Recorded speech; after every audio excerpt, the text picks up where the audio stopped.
وأنا اخترتك فاستمع لما يوحى إنني أنا الله لا إله إلا أنا فاعبدني وأقم الصلاة لذكري.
وفي كل حياتنا، لأن النجاة كل النجاة خلف رسول الله صلى الله عليه وسلم. فرسول الله صلوات ربي وسلامه عليه أرسله ربه رحمة. هل رحمة للمسلمين خاصة؟ لا والله، مع أنه نبي المسلمين، ولكن الله سبحانه وتعالى أرسله رحمة للعالمين. فقال الله عز وجل: وما أرسلناك إلا رحمة للعالمين. رسول الله صلى الله عليه وسلم أرسله ربه سبحانه وتعالى بشيرا ونذيرا، ليس لزمن خاص ووقت محدود، وليس لأمة خاصة أمة محدودة بمكان، ولكن أرسله المولى عز وجل للناس كافة. قال الله عز وجل: وما أرسلناك إلا كافة للناس، كافة للناس بشيرا ونذيرا، ولكن أكثر الناس لا يعلمون. وكل الأنبياء أرسلوا إلى أقوامهم خاصة في زمان محدود، إلا رسول الله صلى الله عليه وسلم. رسول الله صلى الله عليه وسلم مما ميزه به ربه سبحانه وتعالى أن غفر له ما تقدم من ذنبه وما تأخر، كما يقول المولى عز وجل: إنا فتحنا لك فتحا مبينا ليغفر لك الله ما تقدم من ذنبك وما تأخر ويتم نعمته عليك وينصرك الله نصرا عزيزا. ومع ذلك لم يتوقف عن عبادة الله، وأتعب نفسه في الوقوف بين يدي الله قيام الليل. فتسأله عائشة رضي الله عنها وأرضاها لما رأته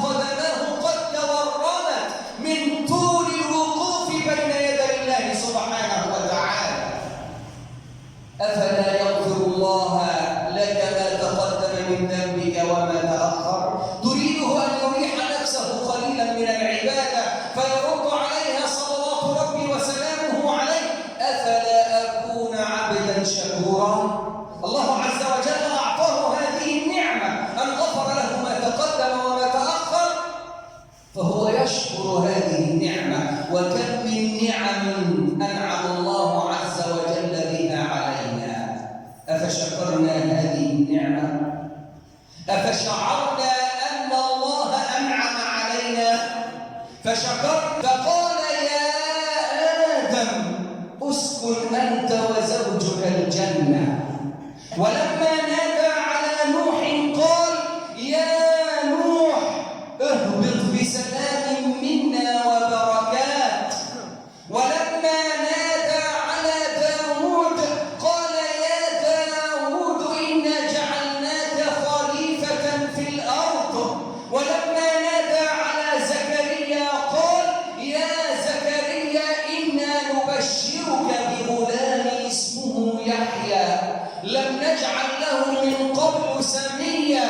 ولما نادى على عيسى قال يا عيسى إني متوفيك ورافعك إلي. ولما نادى على يحيى قال يا يحيى خذ الكتاب بقوة وآتيناه الحكم صبيا. ولما نادى على موسى عليه السلام قال يا موسى إني أنا ربك فاخلع نعليك إنك بالوادي المقدس طوى وأنا اخترتك فاستمع لما يوحى. لما نادى على كل الأنبياء ناداهم بأسمائهم مجردا إلا رسول الله صلى الله عليه وسلم ناداه بالرسالة وناداه بالنبوة وناداه بحاله وناداه بصفته وأقسم به وأقسم ببلده وأقسم بحياته وأقسم بعصره. فقال المولى عز وجل مناديا على رسوله فقال يا أيها الرسول لا يحزنك قولهم. يا أيها الرسول بلغ ما أنزل إليك من ربك وإن لم تفعل فما بلغت رسالته.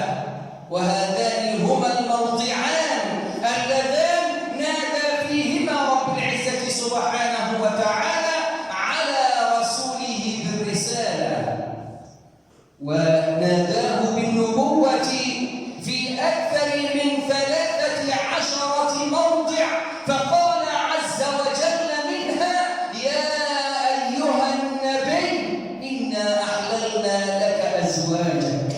يا أيها النبي قل لأزواجك وبناتك ونساء المؤمنين يدنين عليهن من جلابيبهن. يا أيها النبي لم تحرم ما أحل الله لك تبتغي مرضات أزواجك. يا أيها النبي اتق الله. ولنا مع هذا النداء وقفة سريعة ينادي المولى عز وجل على قدوتنا على نبينا على أسوتنا محمد ويقول له يا أيها النبي اتق الله. ولما كان النداء من العلي سبحانه وتعالى على نبيه محمد آمرا إياه بالتقوى وهو التقي فحري بنا أتباعه حري بنا أن نتقي الله نحن.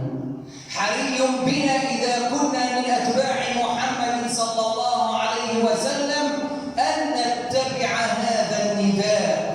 فكل نداء من الله عز وجل لرسوله إما بالرسالة وإما بالنبوة. ولما ناداه باسمه لم يناديه بياء النداء. لما ذكره باسمه قرن معه صفة الرسالة. ما كان محمد أبا أحد من رجالكم ولكن رسول الله وخاتم النبيين. محمد رسول الله والذين معه أشداء على الكفار رحماء بينهم تراهم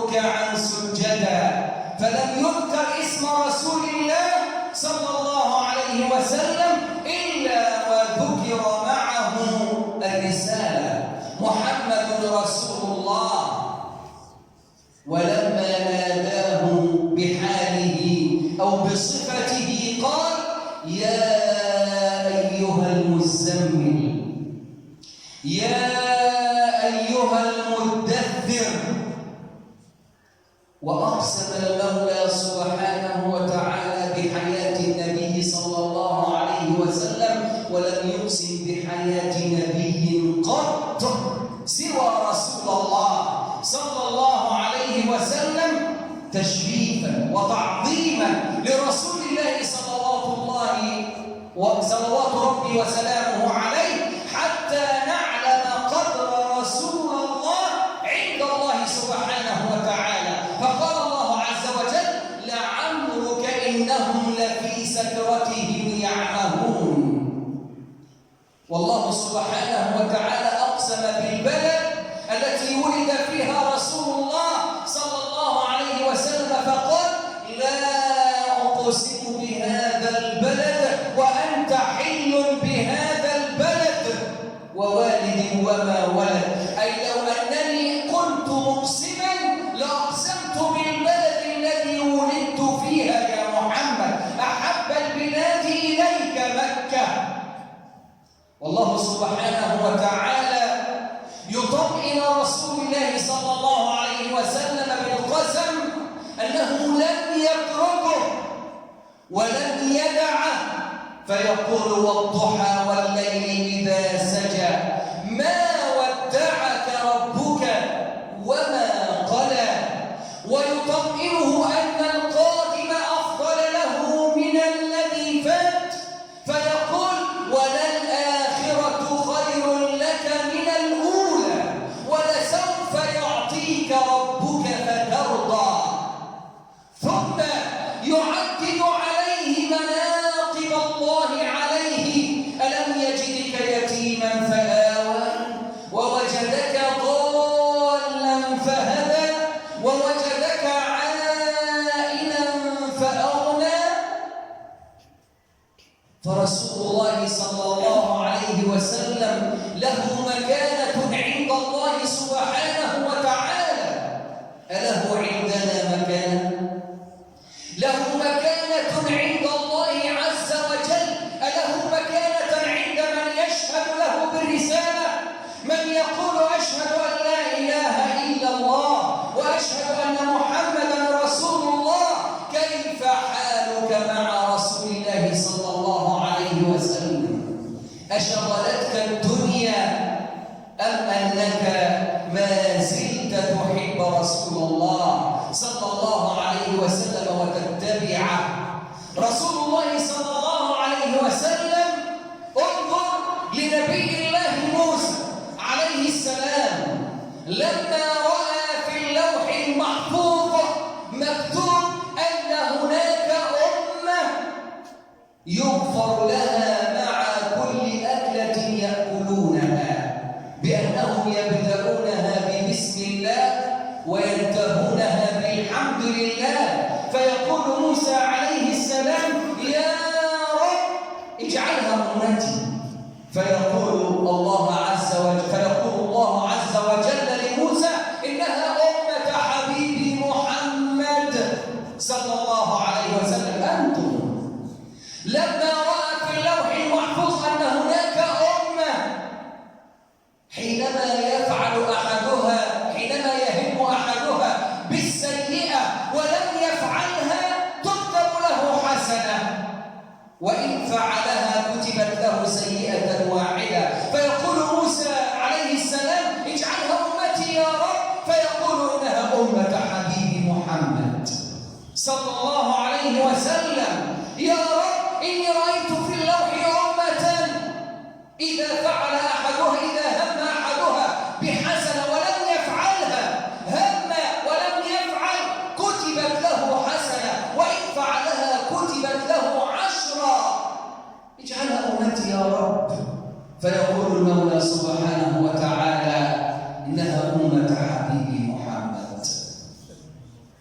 عليك أن تفرح، عليك أن تسعد، عليك أن تتباهى وسط الأمم أنك من أمة محمد صلى الله عليه وسلم. ومما زادني فخرا وتيها وكدت بأخمصي أطأ الثريا دخولي تحت قولك يا عبادي، وأن صيرت محمدا صلى الله عليه وسلم. فإذا كان هذا هو قدر رسول الله صلى الله عليه وسلم عند ربه برسول الله في هذه الآية: قل إن كنتم تحبون الله فاتبعوني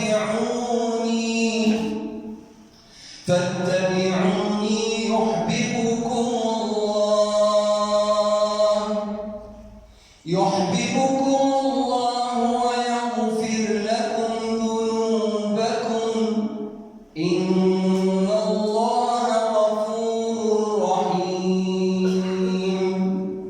ويقول الشاعر: تعصي الحبيب وأنت تزعم حبه، هذا لعمري في القياس بديع، لو كان حبك صادقا لأطعته، إن المحب لمن يحب مطيع. فإذا كنت مدعيا أنك تحب رسول الله صلى الله عليه وسلم فعليك أن تدلل وتبرهن على هذا الحب بالاتباع، فحب رسول الله صلى الله عليه وسلم ليس كلمة تقال باللسان فحسب، وإنما هو كلمة يتبعها عمل. حبك لرسول الله صلى الله عليه وسلم أن تتأسى به، ولكم في رسول الله أسوة حسنة، أن تجعله قدوتك حقا من غير خجل.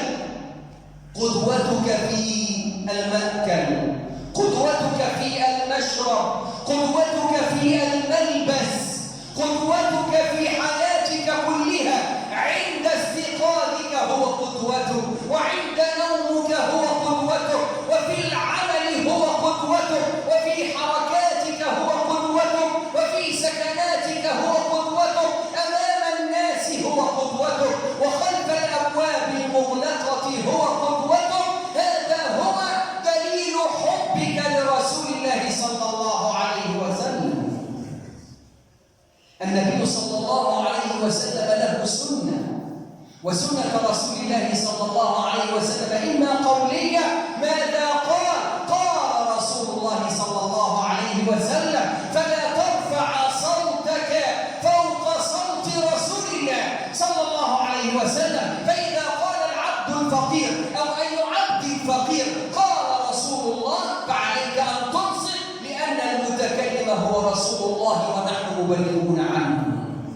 يا أيها الذين آمنوا لا ترفعوا أصواتكم فوق صوت رسول الله ولا تجهروا له بالقول كجهر بعضكم لبعض أيحب أحدكم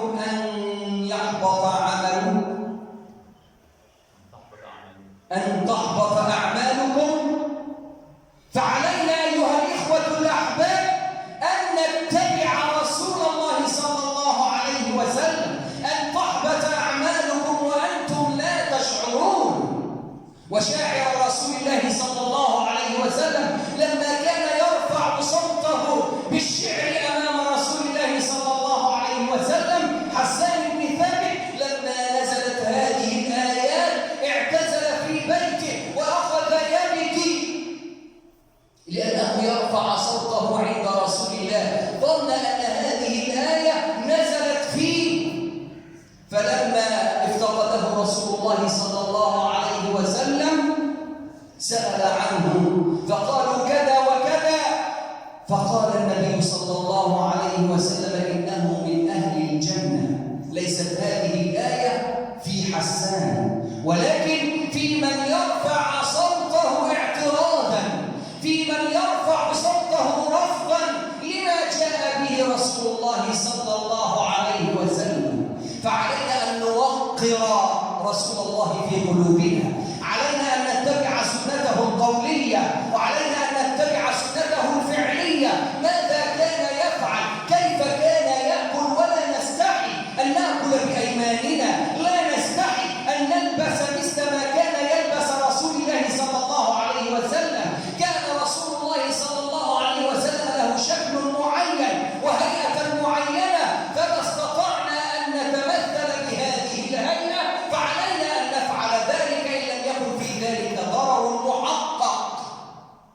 لم يكن في ذلك ضرر محقق.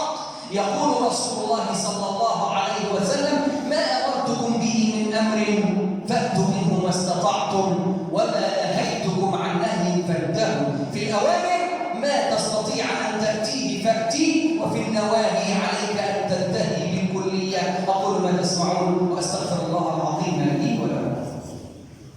70 شعبة، وافترقت النصارى على 72 شعبة، وستفترق أمتي أمة محمد على 73 شعبة كلها في النار. من أمة محمد صلى الله عليه وسلم، من أمة محمد إلا واحدة، إلا واحدة. قيل: من يا رسول الله؟ أين هي يا رسول الله؟ قال: ما أنا عليه أنا وصحابتي اليوم. من يتبع رسول الله فقد حاز بالنجاة وقد حاز بالفوز، فلن يفتح إلا لمن سار خلف رسول الله صلى الله عليه وسلم. وأختم بهذا الحديث الذي فيه أن 3 نفر جاءوا إلى بيت رسول الله صلى الله عليه وسلم ليسألوا عن عبادته، فلما سمعوا أنه يعبد الله كذا وكذا وكذا من صيام وصلاة وكذا، فكأنهم تقالوها، استقلوا عبادة النبي. يا سلام، استقلوا عبادة رسول الله. فقال الأول، وهؤلاء كما يسمونهم العلماء المتنطعون، فقال الأول: أما أنا فسأقوم الليل كله ولا أرقد. النبي ما بيعملش كده.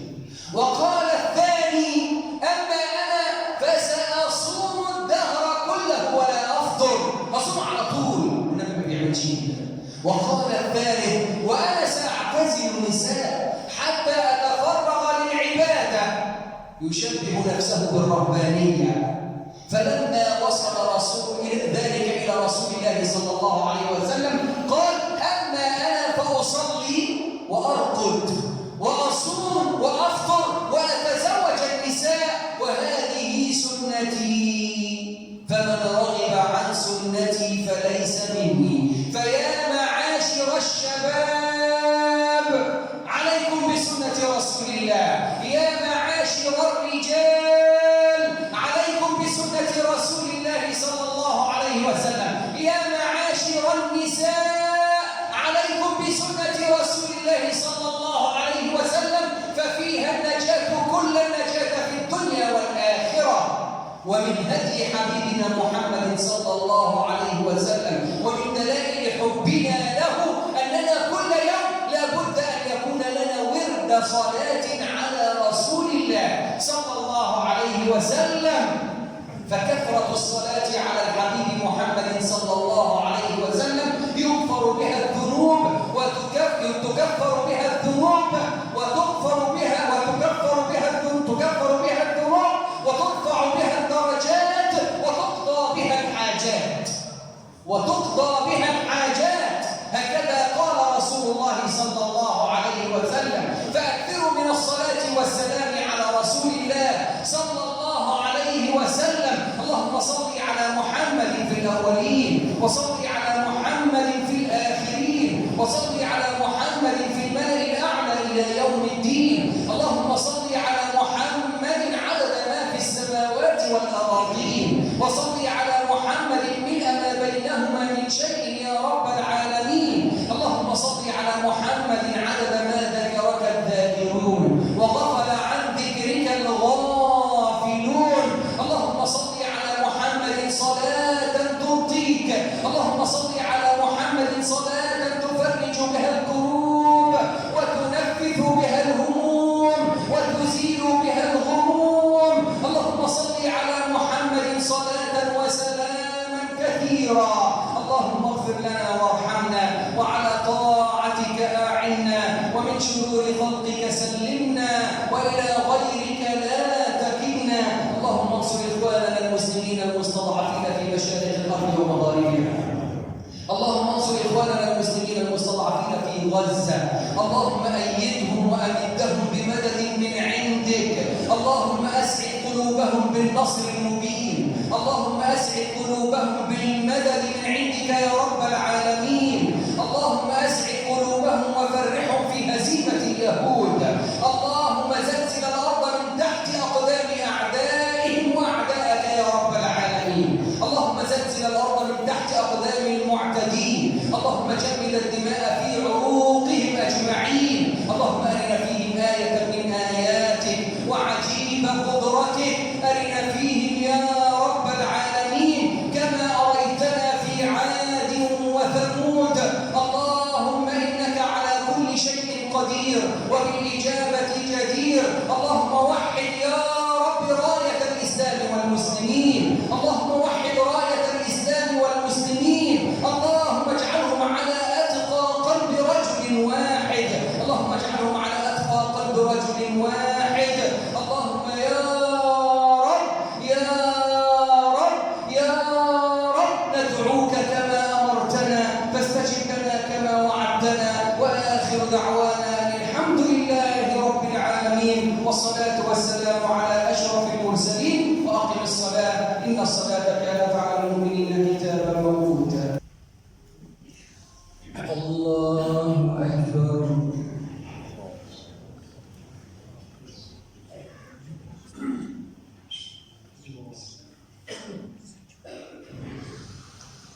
الحمد لله رب العالمين الرحمن الرحيم مالك يوم الدين إياك نعبد وإياك نستعين اهدنا الصراط المستقيم صراط الذين أنعمت عليهم غير المغضوب عليهم ولا الضالين.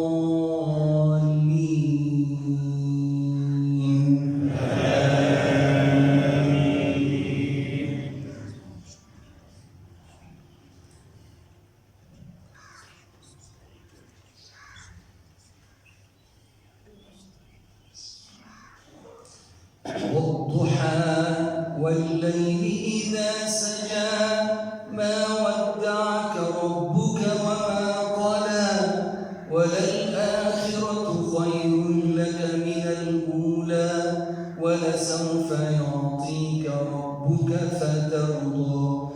ألم يجدك يتيما فآوى ووجدك ضالا فهدى ووجدك عائلا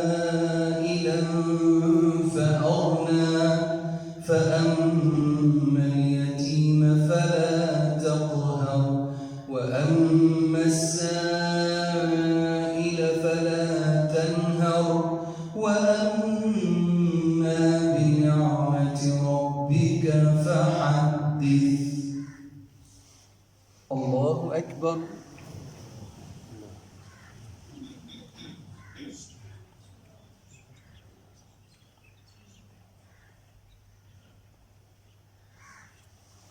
سمع الله لمن حمده.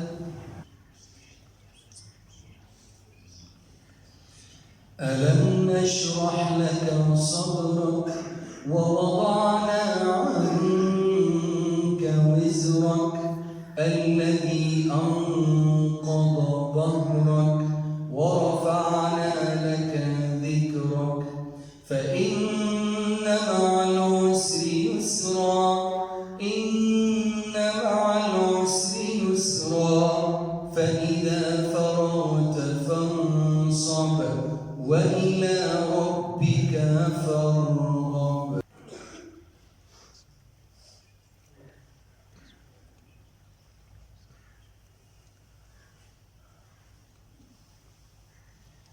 السلام عليكم ورحمة الله. السلام